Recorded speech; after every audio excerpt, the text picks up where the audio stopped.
Good morning, everybody. I'm going to start today with some great news that came out late last night, about 9:45 last night. I got a call, and we now have a preliminary injunction on the ATF's engaged in the business rule. I did a video a couple weeks ago where we had a judge issue a temporary restraining order. He had originally set it to expire on the 7th. It was extended at the next hearing, and last night that same judge said, you know what, the ATF is going to be enjoined from enforcing their new rule on members of Gun Owners of America, Gun Owners Foundation, the Virginia Citizens Defense League, the Tennessee Firearms Association, as well as, I gotta look to get the states right, states of Texas, Louisiana, Mississippi, and Utah. So I'm going to show you a couple things that the judge said because I think it's key, especially if you want to understand how this case is going to be destroyed for ATF.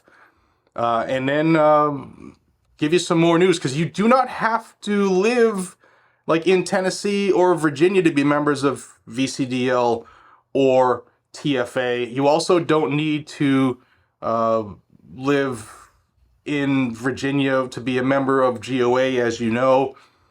And the ATF tried to get names of the members of these groups. And wait till you see what the judge said. I'm going to show you what the judge said, and part of it will make you giggle. Part of it might make you say, but we'll see. This video is brought to us by the Sonoran Desert Institute. SDI is an online training college where the tools you need are sent right to your doorstep. Their courses include gunsmithing, as well as woodworking, a whole bunch of things that you might want to look into if you want to make your passion for firearms a career where you can make a lot of money at. Check them out. Link is down below, sdi.edu/G&G. Thanks to SDI for really caring about what Guns and Gadgets does. Guys, if you're new to the channel, Guns and Gadgets brings you Second Amendment news every single day. I do the research so you don't have to. All I ask in return is that you subscribe to the channel to stay in the know. The stuff that happens across this country nonstop, and we need to stay informed so that we know what's coming, we know how to defend it, we know how to get involved, and getting involved is going to be the theme of this year with a presidential election coming up. So let's jump to this case. I'll show you a couple quick things. It's not going to be too long, and we'll show you what the judge said in closing. All right, we'll start with the opening paragraph from the judge. And the case is the state of Texas et al. Versus ATF. And it's in the Northern District of Texas, the Amarillo Division, which has been very friendly to the Second Amendment. Judge said, before the court is plaintiff's motion for a preliminary injunction filed May 9 of 2024. The defendants filed their response on May 14th. Having reviewed the briefing and relevant law, the court grants the motion. The defendants, the ATF, are hereby enjoined from enforcing the regulations, definition of engaged in the business as a dealer in firearms, hereinafter called the final rule, published at 89 Federal Register 28968 on April 19, 2024, to be codified at 27 CFR Part 278, against plaintiffs Texas, Louisiana, Mississippi, Utah, Jeffrey Tormey, the Gun Owners of America, the Gun Owners Foundation, the Tennessee Firearms Association, and the Virginia Citizens Defense League, pending the resolution of the lawsuit. So the judge has said the ATF cannot enforce this engaged in the business crap against members of GOA, GOF, VCDL, TFA, as well as people in Texas, Utah, Mississippi, Louisiana, as well as the individual Jeffrey Tormey. Now, right off, you are going to be wondering, and rightfully so, why didn't the judge just do it nationally? Well, if you've been following this channel and all of the law that I talk about, especially the lawsuits regarding ATF and the challenges to their new rules all the time, a national injunction is strongly disfavored. Which is why when these lawsuits happen, a bunch of people, a bunch of groups, a bunch of states join together seeking their residents and their members to be covered under this injunction. It's just the way that the legal system works. It's strongly disfavored. In fact, the Supreme Court has said so as well. They strongly disfavor national injunctions. They want it to be relevant to the people who are actually involved in suing and fighting for whatever the charges are. So with that said, I would like to see a national one as well, but I really think this is going to lead to a national destruction of the ATF rule on you have to be an FFL to sell one gun. Check out what the judge said and you'll see why. Here's where ATF tried to get the names of all these groups so that more people couldn't join and be covered by this after this lawsuit.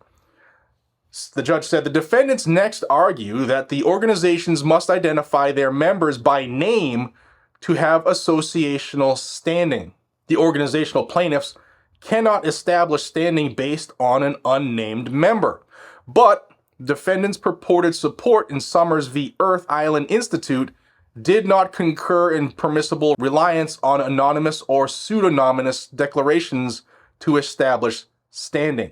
So ATF is saying, look, Judge, if you're going to give coverage to all GOA members, all GOF members, all Tennessee Firearms Association members, all Virginia Citizens Defense League members, we need to know who they are so that, you know, when we're jamming people up for this stuff, if they're one of those people, then we'll back off. And here's what the judge said to that.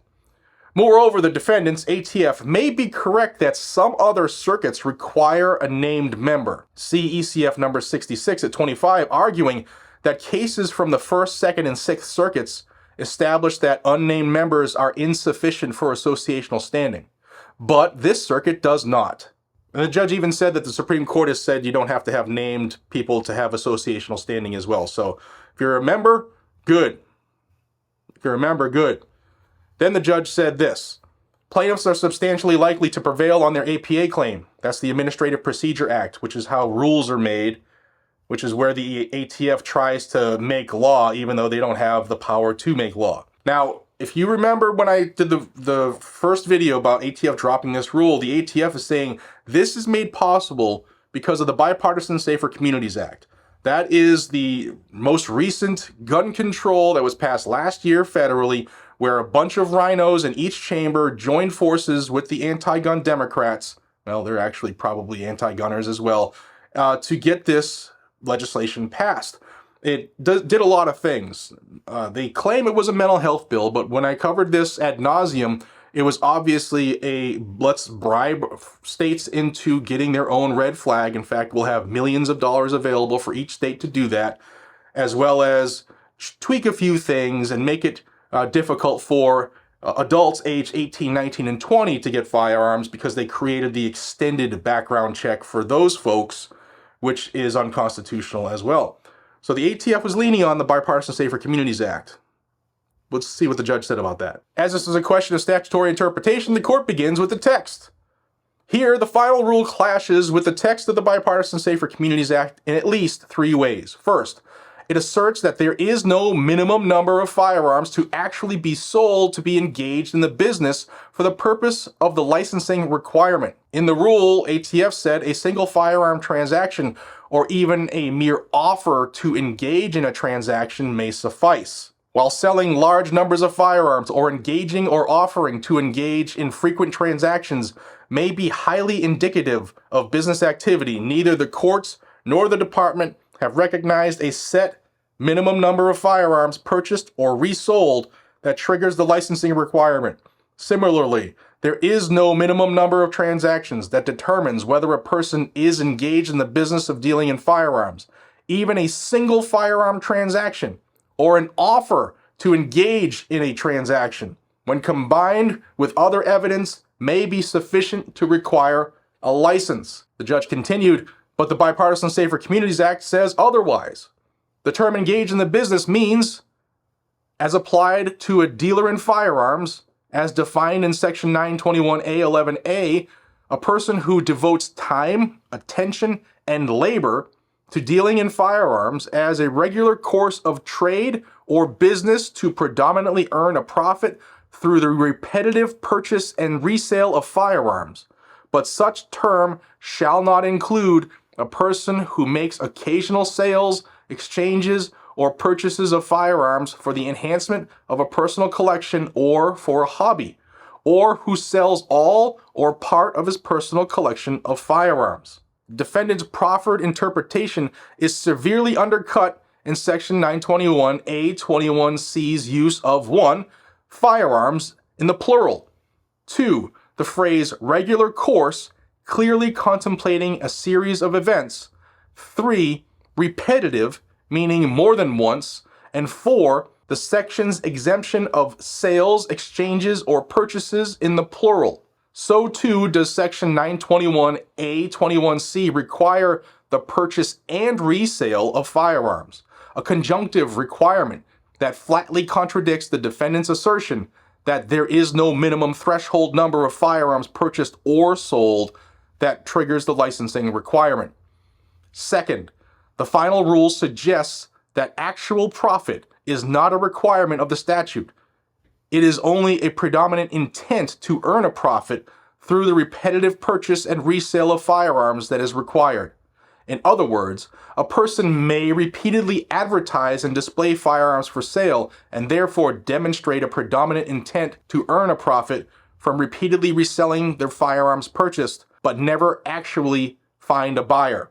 But Section A22 of the Bipartisan Safer Communities Act provides the term to predominantly earn a profit means that the intent underlying the sale or disposition of firearms is predominantly one of obtaining pecuniary gain as opposed to other intents such as improving or liquidating a personal firearms collection, provided that proof of profit shall not be required as to a person who engages in the regular and repetitive purchase and disposition of firearms for criminal purposes or terrorism. The negative corollary is obvious. While proof of profit is not required for criminal purposes or terrorism, it is required for all other cases. Moreover, the mere fact that the word intent appears in the section does not necessitate or even suggest that intent is all that is required. Rather, the section's usage of intent serves to distinguish the type of intent contemplated, one of obtaining pecuniary gain. Action is needed too. Third, the final rule arbitrarily eviscerates Section 921A21C's safe harbor provision. That provision reads, "The term engaged in the business shall not include a person who makes occasional sales, exchanges, or purchases of firearms for the enhancement of a personal collection or for a hobby, or who sells all or part of his personal collection of firearms." 18 U.S.C. 921A21C. Nothing in the foregoing text suggests that the term personal collection does not include firearms accumulated primarily for personal protection, yet that is exactly what the final rule asserts. Nor can defendant's position be supported by its own interpretive policy of implementing terms common meaning. Yet defendants maintain their interpretation despite acknowledging that 2/3 of Americans report owning firearms primarily for defense or protection, thereby necessitating the absurdity that the statute's safe harbor provision provides no safe harbor at all for the majority of gun owners. Lastly, the final rule creates a set of presumptions indicating 1. When a person has the intent to predominantly earn a profit, and 2. That someone is engaged in the business. But these presumptions are highly problematic for at least 2 reasons. First, they flip the statute on its head by requiring that firearm owners prove innocence rather than the government prove guilt. Second, several presumptions conflict with the statutory text.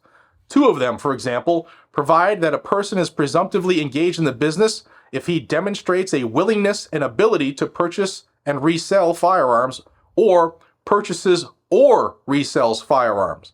But, as discussed supra, a mere willingness is not enough. There must also be prohibited acts. See 18 U.S.C. 921A21C through the repetitive purchase and resale of firearms.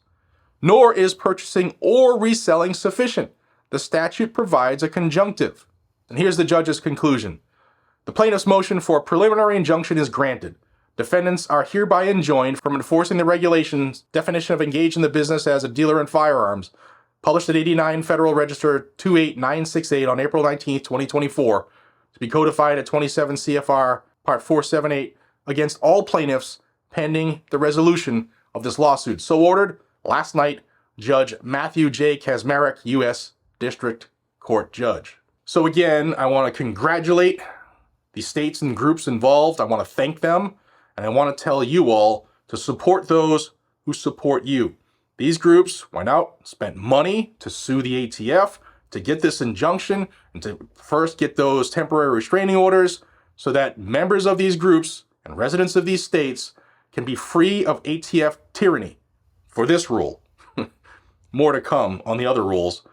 But support those who support you. Join these groups. It doesn't cost much to join these groups.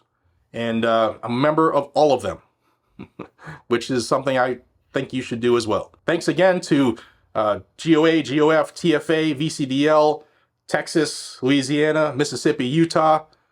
Thank you. And it's a good day today because ATF got kicked in the teeth again.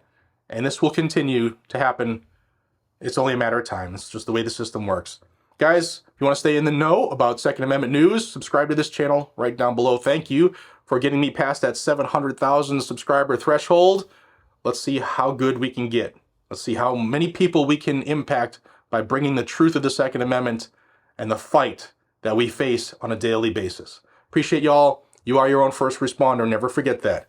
Be safe, stay vigilant, and carry a gun to keep you, your friends, your family, your community safe. I'll see you on the next one. Take care.